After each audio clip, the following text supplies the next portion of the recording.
right, the fitness expert, is here to teach us a couple of lessons about personal training, his journey, and how the South Asian community should be able to promote fitness and saving lives. Now, fitness levels within the South Asian communities here in the UK are causing concern for many medical experts. Diabetes is prevalent alongside heart disease amongst BME communities. So what can be done to improve fitness levels and ultimately save lives? Adam Kaan is a fitness expert. He's a personal trainer. He's been helping people improve their health and embed fitness in their lives. People who have used his services have said they've seen massive change in their lives, and they've lost weight. They feel better, not just physically, they look good physically as well, but also their mental health is massively improved. I'm pleased to say Adam Kaan is joining us. Now, he's not in London, he's actually in Manchester, so I don't know where we got the London from, but anyway, you're a Manc mate. Adam, Assalamu alaikum, thank you so much for joining us tonight. Wa alaikum assalam, thank you for having me. Very warm welcome, really excited to have this conversation. Now tell us, how are you, how is the family?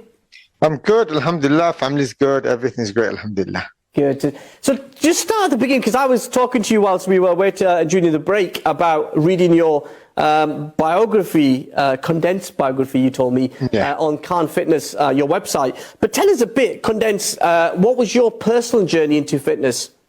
So my personal journey was initially seeing my dad have a heart attack when I was around 8 years old.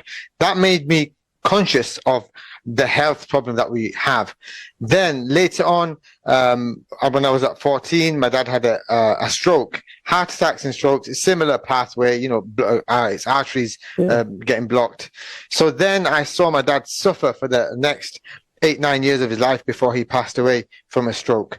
And also during that time, from about 95, I started falling ill really badly with a rare case tuberculosis, and so that gave me an appreciation of health. So when I recovered from that, you know, I learned the appreciation of health, but I started gaining weight for the first time in my life. And you know, initially it was a good thing, but then I quickly ballooned to a 38-inch waist, and before that I was underweight all of my life. So then I went on the traditional path of trying to lose weight with lots of training, hard dieting, all that stuff.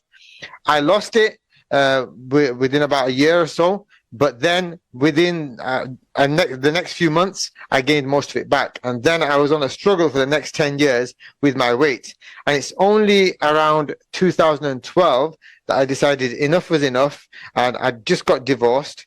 And after you get divorced, you try and kind of reassess your life and everything. And by that point, I was quite big. So I went on a journey to really try and understand how to lose weight properly and keep it off. And the rest, as they say, is history. The rest is history. And obviously you're putting yourself back on the shelf as such. Yes. So you have to knock yourself into shape, and you're not as good as you are maybe when you a lot younger. Now, you've documented 2 types of blokes when it comes to weight loss. Tell us about the 2 types of blokes. So the 2 types of guys we help, one is the guy who has always been overweight since childhood. He doesn't know any different, and you know, this weight has accumulated, and maybe he's got to a stage where he's like 25, 26 stones. The other is somebody who's quite fit and healthy when they were young. They were maybe into the gym, maybe into training, but then they got married, had kids, life got in the way, and they gained weight, and they want to go back to their former glory and improve their health.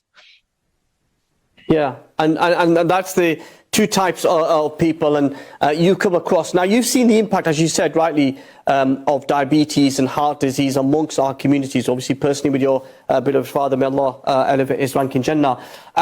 When you see the rising issue of diabetes and heart disease, how does that make you feel?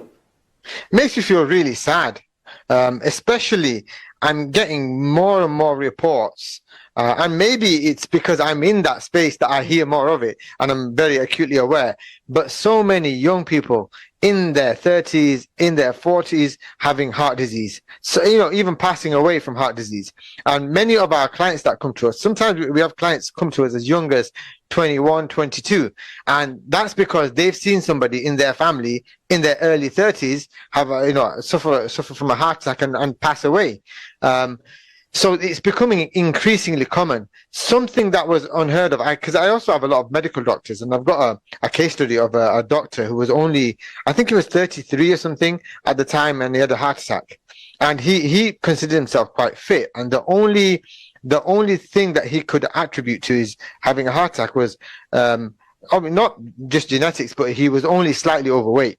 But he was a runner and everything else. Now, a lot of my clients who are medical doctors tell me that now they're starting to see patients as young as 18 with diabetes. Now, diabetes, historically, in the Asian community, you started to see it around the age of 30, 35, and early 40s. That's when people will be diagnosed pre-diabetic and start to get diabetes. But that age is getting younger and younger. In the wider community, it's in their late 40s, late 40s, even 50s. But in the South Asian community, and predominantly the Muslim community, it used to be around 35, 30, 35. But now, many men much younger than that and being diagnosed with diabetes. Yeah, they're diagnosed with diabetes. And so your journey, you had all this impact and you made a difference. And you're very successful, mashallah. But how important is Islam when we talk about fitness as well? I think they are integral. And this is one of the problems, I think, is that we've separated the two. Recently I had a recent brother from Australia, Jamaluddin Al-Kiki. He's quite a popular young imam, and he lost weight with us, and he shared his journey, and then he said that we need to start taking our health more seriously, and this is a part of Islam. And I saw he got so many objections, and it was the usual. It's genetic. It's this. It's that. And a lot of people made it sound like that. People like myself don't actually understand the challenges that everyday people face. And I know you introduced me as a PT, but I like to, I like to kind of say I'm not a PT. Okay. I'm actually a coach. Because what we do, and this is the objection that some people are raising, that we don't understand that there's genetic factors, there's issues to do with trauma, there's issues to do with lifestyle, and so many other challenges. But as a coach, we understand all of that, and that's why our program, in fact, you'll see that the USP that I say is that you can lose weight without cutting out any of your favorite desi foods. You can eat rice, curry, kebabs, the lot, and you can still lose weight and improve your health. Yes, the lot. And you don't even have to exercise either, right? Yes, it's good to exercise. It's good for your health. We encourage it, but it's not a necessity to lose weight and improve your health. It's, it will certainly improve your health if you exercise, but it's not mandatory, especially if that is your major obstacle. If you think that, I haven't got time to exercise, or I can't see myself doing these grueling workouts after a long, tiring day at work, I don't have the mountains of motivation required to do this hard training, then don't let that be an obstacle, because you can still lose weight and improve your health without it. Brother Shoaib is asking on social media, when he looks at our imams, they generally tend to be overweight. And so talking about fitness is not really on their radar. What would you say to that? I would say I have an hour-long video where I go into all of the Quran ayahs, the ahadith, the sayings of the pious predecessors, the companions. It's an hour long, and that's the old version that I did. Since then, I've done even more research, and if the next time I do it, it's probably going to be like hour and a half, 2 hours long. There's so much overwhelming evidence that you can't separate the two. But and I believe that imams should be at the forefront of health because of this, and because they're community leaders and people look up to them. Really, the imams really do need to take ownership and responsibility, and see that health and fitness is a part of Islam. Yeah, this sort of masculine culture, associated with going to the gym, that might put people off from Pakistani, Bengali, Indian communities? It could do, but I mean, there's an issue right now of emasculation. So is there anything wrong with people stepping into their masculinity even more? But I understand what you're saying, like this grotesque, like train hard and aggressive, train hard, you know, six packs and huge muscles, and you know, sort of social media sort of narrative. I don't know about you, but you know, I follow quite a lot, follow you on social media, but lots of other people as well. And you just do see the people who are relentlessly focused on their health and well-being, and they look very good. But that can have an impact as well on people looking at that as well. Yeah. I mean, we are not about that. And that's what I say. We are not about this hardcore training and, you know, this overt, a kind of in-your-face, aggressive masculinity. Bro, we're not about how much can you lift, that sort of thing. Yeah. We're not about that at all. We do, and that's our kind of unique approach, that we can help you balance everything, because you don't need a lot of time for your health fitness. You really don't.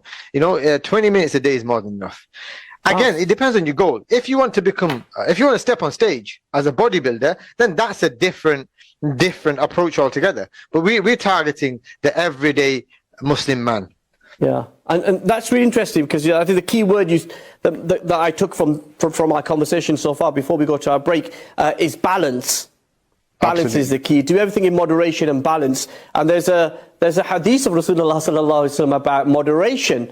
And fitness, and so it's a really important discussion. I hope our viewers are finding it useful, because we are getting quite a few comments coming through. We'll read some of them on air after the break, but I know you're going to stay with us, Adam. We're going to carry on this conversation, but also talk a bit about what are the smaller things that people can do to help improve their life, so that it takes them away from you know, having longer term health issues and conditions. This is not just targeted to South Asians, it's wider, but we're focused on South Asia because we're South Asian. Join us on the other side of this. Adam Kaan will be back very shortly. Assalamu alaikum. Assalamu alaikum, welcome back to Questions with me, Mohammed Shafiq, exclusively here on British Muslim TV, live from our studios here in Wakefield. Now, we can take your calls as well. Lots of comments and questions coming through from a lot of blokes. We've got an exclusive conversation with Adam Kaan, the fitness coach, who is joining us live from Manchester. Now, before the break, we reflected on diabetes and heart disease. Tell us some of your success stories. You talked about the Imam there, but other ordinary Muslim men in this country who've benefited from your coaching. I mean, alhamdulillah, there's so many. I wouldn't know I don't even know where to start. So again, I think the one that was absolutely record breaking, like crazy, like even took me like by shock, was the Imam, again, an Imam from Tooting. He lost 28.8 kg in 12 weeks. In 12 weeks, again, without strict dieting, without going to the gym or anything like that. And in them 12 weeks, he took a break and he went to Pakistan for 2 weeks, where he took a break. So, subhanAllah, like in the space of like 10 weeks, 28.8 kg. And so that was like record breaking. Up until that point, we had a number of people break the 20 kg barrier. So in 12 weeks, they lost 20 kg. But the brother Waqas, he's called, he absolutely destroyed those records. And you can watch his video. I've got this case study on my YouTube channel, on my website, so you can watch his video, and he shares his tips and what he did and how it affected him. I know that we obviously want quite a few people are asking, what are the basic stuff that you do, that you can do to start off with? Start soft, start small numbers. What would you suggest? Obviously, make a start. But the first thing, and I made a poster on my social media not long ago, and I said, look, the mechanics are useless without motivation. Yeah. Right? So you need motivation, and your motivation is going to come from having a strong why or a strong purpose. And that's going to come from becoming problem aware. The majority of us are simply just not problem aware. We don't realize how serious the situation is, right? And where we will end up in a few years. So, the two things I noticed is either people are very unaware or they're in denial. right? And the other thing I think we find with Muslim men is that, alhamdulillah, for better or for worse, we are very confident, right? And we assume that we've only got 5 kg to lose, or 1 stone or less to lose, when in reality, most people have at least 2.5 to 3 stones to lose to get into their ideal body weight. So become aware of, because there's statistics from 2011. It said that South Asian men are 6 times more likely to suffer from heart disease, diabetes, and strokes than the wider community, and majority of that is due to lifestyle factors. But I always say this, that look, and genetics plays a part, but majority of it is our culture and our lifestyles. Now, I always say, look, genetics load the gun, but it's our choices that pull the trigger. Because you could have somebody with really poor genetics, but if you put into an environment where his family eating healthy, he's active, them genes won't express themselves.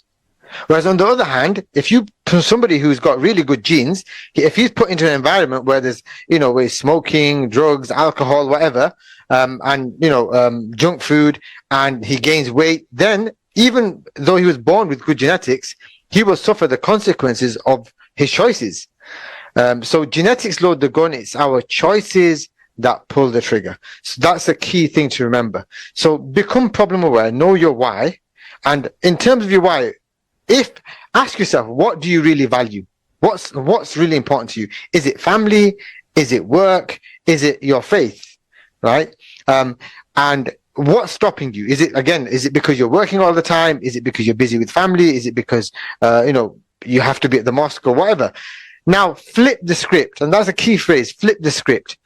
Instead of saying that, oh yeah, it's because of my family, I'm busy with my kids and family, I can't make time for my health, or because I'm working, I can't make time for my health. Flip the script and say, look, it's because I want to live longer and be around for my family that I'm focusing on my health. So now you're doing it for your family. Or because I want to perform better at work and be able to provide value and carry on working for a lot longer without falling ill or God forbid passing away, right? That I'm focused on my health. Or because Islam says that Allah has given our bodies as an amana and a trust, and I'm looking after it. Also, there's so many Quran verses that tell us how to eat, and I coined this term called food taqwa. And because taqwa means God consciousness, I tell people that be conscious of your eating and your nutrition. So food taqwa, and within that we say, look, you have to understand why you're eating, how much you're eating, the quality of the food, the quantity of the food, and also controlling your nafs. That's a part of it. And is it also when you eating as well? Does that play a part as well? The when doesn't really matter. Oh, doesn't it? I don't know. I've always thought that if you were to eat very, very late, 10, 11, 12, 1 o'clock in the morning. That's a common misconception. It doesn't matter. Okay. As long as your total amount of food, not even food, calories, right? Because you could eat a high volume of food, but if it's low in calories or it doesn't put you into calorie surplus, you won't gain weight. But you can have a small quantity of food, but it's very calorie dense. And that is the problem that we're living in now. That we're living in what's called an obesogenic environment. All right. So the environment is kind of designed to make us put on weight, and everything we eat is so calorie dense, right? Historically, 100 years ago, like you would have to eat a high volume of food to get the amount of calories that we get in one meal. Yeah, it's crazy, isn't it? So you didn't just transform your own life and your own fitness. You've transformed so many other lives, as we've heard tonight. Yeah. When did you realize that you could help others? When did you realize that there was some sort of public service here that I can do? So I help people informally, and I saw them kind of losing weight, and I discovered that I'm doing it quite easily, right? Because the 10 years where I struggled, I did the typical, the diets, the keto, the Atkins. It used to be Atkins, they became keto.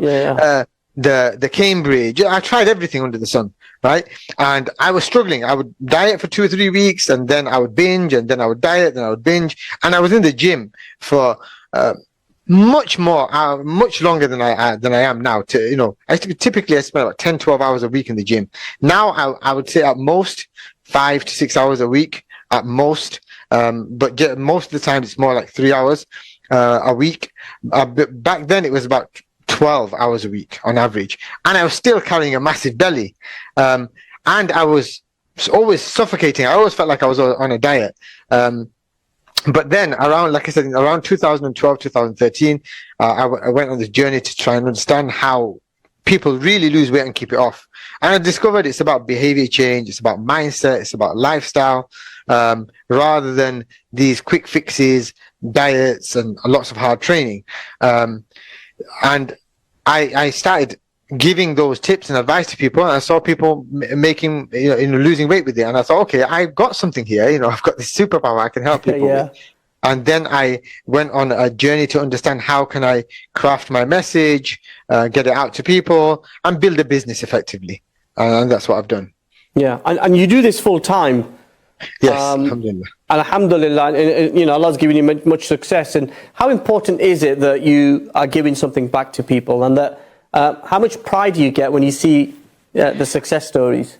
Honestly, wallahi, right? It's the most rewarding thing I've done. And I say this, right?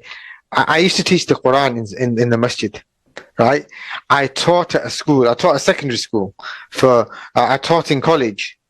And when I found teaching a very rewarding job, right? And that's why I did it for like nearly 18 years, right? Out of all of those things, including teaching the Quran to people, and not just to read the Quran, to understand it as well. Out of all those things, I find this the most rewarding. And because I get messages where people pour their hearts out. Because some of these people have been struggling with their weight for 40 years, right? For 20 years, they've destroyed their bodies through dieting and all sorts. And now they discovered this key, right? So easy. Then, and their wives start losing weight. Their children start becoming healthy. The whole family benefits, and as a result of that, they gave me they sent me the most heartfelt messages, and it's really moving messages. So I find it extremely rewarding, alhamdulillah. Yeah, and when you look at the ever increasing issue of diabetes, heart disease, and issues that are prevalent to South Asian communities, I've had medical doctors on who say that it's an ever-going epidemic that. If we ignore now, we'll pay a heavy price in future decades. Yeah. I mean, what's your advice to people watching this about, people who might be scared about, joining the gym or, getting fit?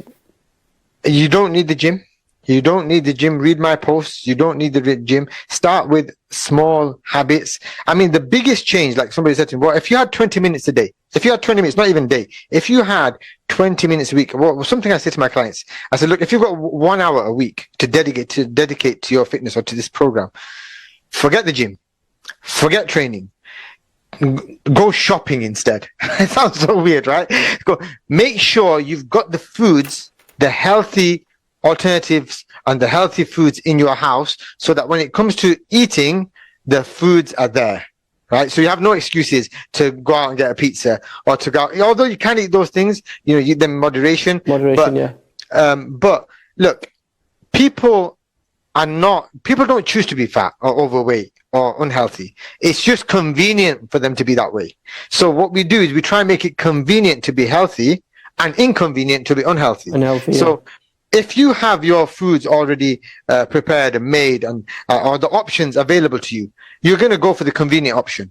So make sure the healthy foods and things are there. You've prepared a day or 2 days food in advance, and that would be the number one tip. Prepare your food and go out shopping and get the healthy food. Adam, I could talk to you all night. Honestly, wallahi, I could talk to you all night. Thank you so much for joining us tonight. You're welcome. I'm sure you'll be back, and we'll touch on this topic again very soon. We've run out of time. Adam Kaan, thank you so much for joining us tonight. Wish you well. I look forward to welcoming you back and discuss the next chapter and success that you will have, no doubt, in your life. That was Adam Kaan, the fitness coach and personal coach. He was joining us live from Manchester.